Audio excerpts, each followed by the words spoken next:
Do Senhor Jesus, meus irmãos, eu sou o presbítero Tiago Luiz Pereira. Vamos dar continuidade ao nosso estudo sobre questões do batismo no Espírito Santo. No vídeo anterior, falamos sobre a experiência de Pedro na casa de Cornélio, e ali eles foram batizados no Espírito Santo. E quando eles foram batizados no Espírito Santo, Pedro então não negou que eles fossem batizados em águas, batizou eles nas águas. E depois Pedro retorna para Jerusalém e vai dar satisfação aos apóstolos, à igreja de Jerusalém. Por que ele havia batizado os gentios? Que negócio é esse? Sabemos que havia um contrito entre os judeus e os gentios e etc, etc. É um vídeo para uma outra hora.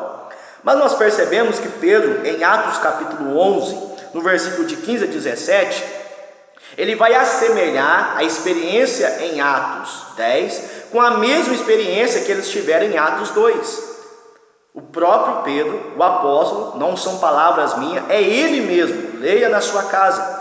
Atos capítulo 11, versículos 15 a 17. Pedro vai associar o que aconteceu na casa de Cornélio com o mesmo acontecimento que eles passaram em Atos no capítulo de número 2. Então logo entendemos que em Atos capítulo 2, o propósito ali era a evangelização, anunciar o Evangelho. Já em Atos capítulo 10, já não foi para anunciar o Evangelho, porque eles já estavam ouvindo e compreendendo normalmente. Então aquilo lá foi o que? Um revestimento de poder. Foi para aumentar a intimidade, a comunhão que aí eles tinham com Deus.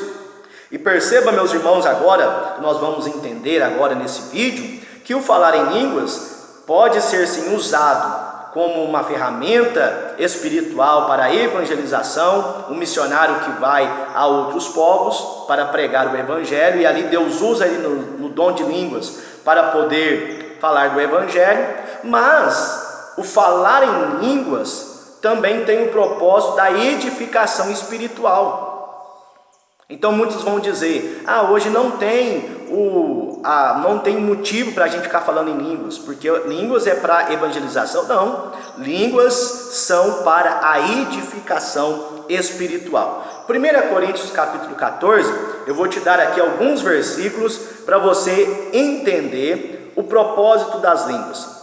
É claro, o que acontece é que as pessoas acabam exagerando.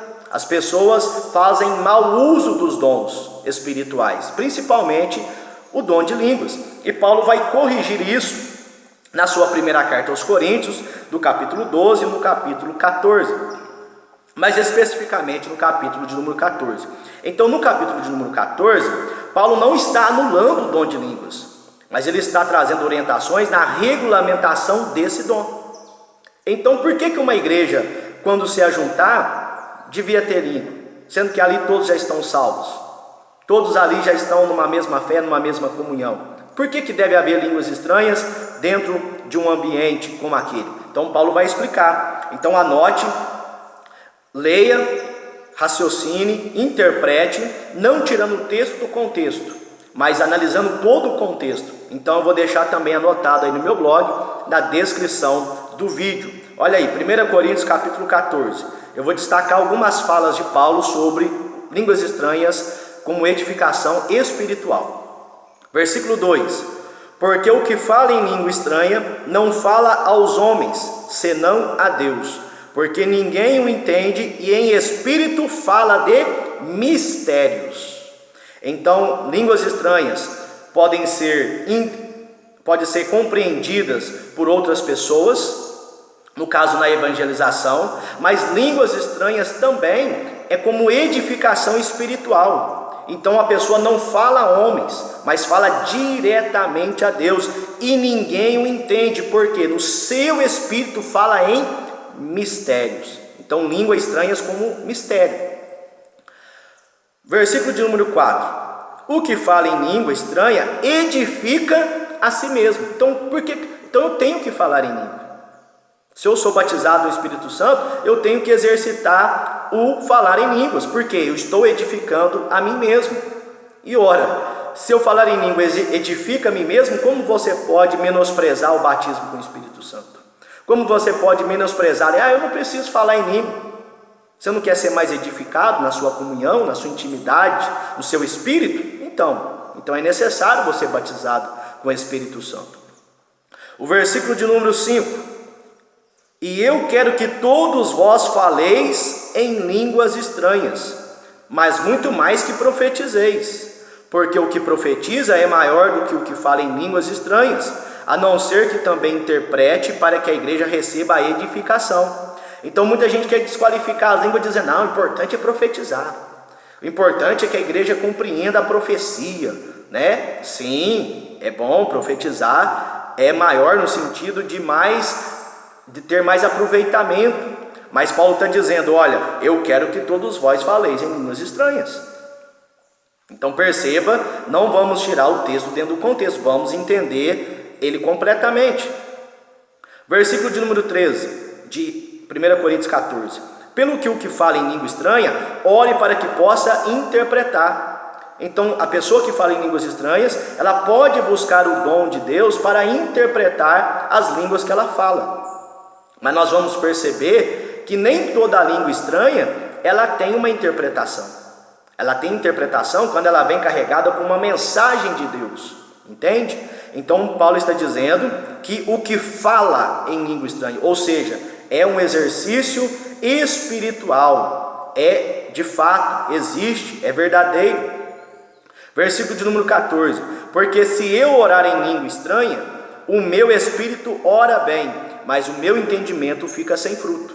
Então o que Paulo está dizendo no versículo 14? Porque se eu orar em língua estranha, o meu espírito ora bem. Olha aí o que Paulo está dizendo.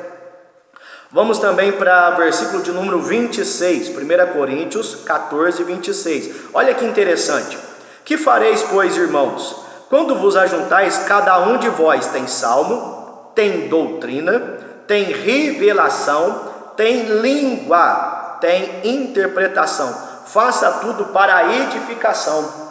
Então Paulo está dizendo: quando vocês se ajuntais na casa de Deus, como igreja, para congregar, então cada um de vós tem salmo, tem doutrina, tem revelação e tem língua.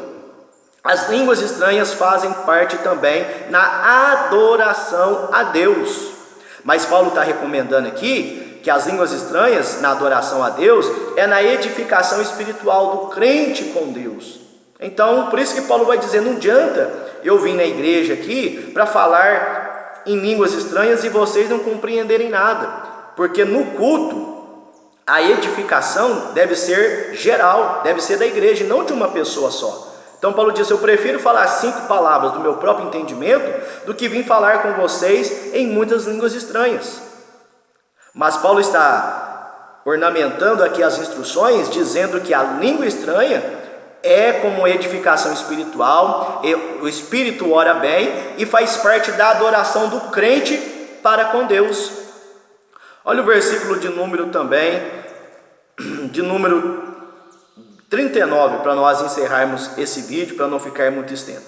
Portanto, irmãos, procurai com zelo profetizar e não proibais o falar em línguas, mas faça-se tudo decentemente e com ordem. Então a questão, meus irmãos, não é porque existem alguns exageros que o dom deve ser menosprezado. Não é porque muitas pessoas extrapolam, atrapalhando às vezes o culto. Então tem que haver o quê? Moderação, isso que o Paulo está dizendo, equilíbrio. Então às vezes tem um pregador pregando e uma pessoa começa a falar em línguas e até tampa a voz ou atrapalha o pregador a pregar. Então isso está edificando? Não, está trazendo às vezes desordem. A pessoa está edificando a si mesmo, mas está atrapalhando a edificação dos demais irmãos.